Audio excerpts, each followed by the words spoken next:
Hola, hola, ya estamos de regreso en el curso de entrenamiento de Discipulado Vida. Vamos a continuar con la interpretación de la Biblia. La vez pasada aprendimos a examinar el texto localizando los verbos y observando sus tiempos básicos, pasado, presente y futuro. Hoy complementaremos aprendiendo a localizar las preposiciones y las conjunciones. Pero para no confundirnos ni profundizar en los términos de la gramática, llamaremos a estas palabras por su principal función, palabras de conexión.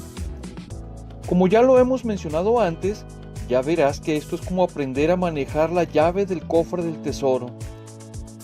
Lo que aprenderemos y practicaremos ahora es a poner el sentido de lo que leemos conforme a las palabras que nos sirven de conexión en las oraciones.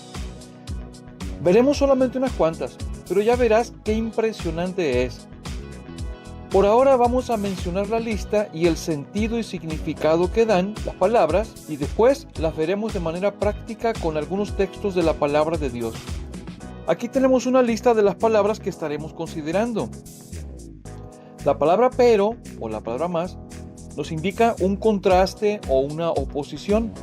La palabra porque nos indica razón.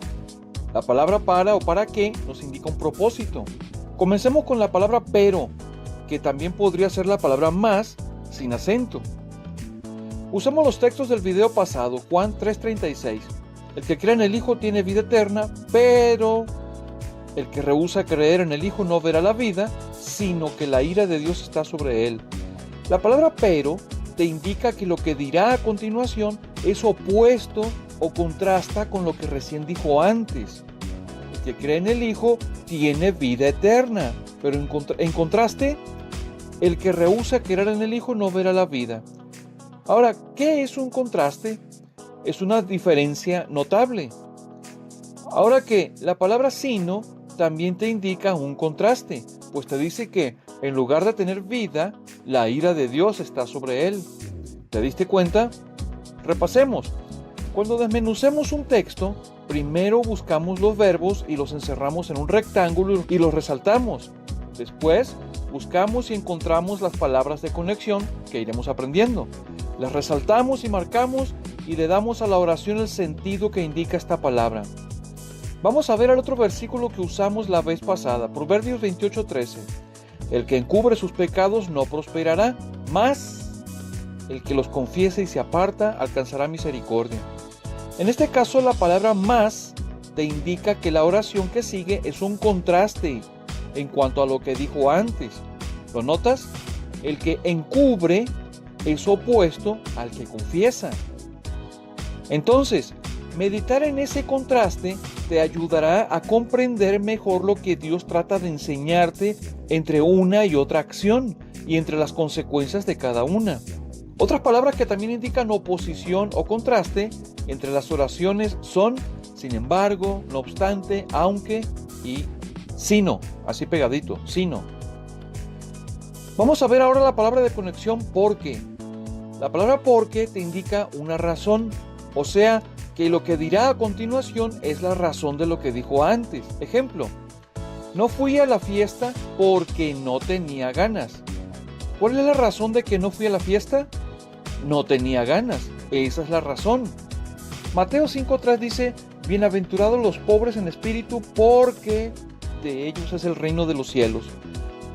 ¿Cuál es la razón de que los pobres en espíritu son bienaventurados?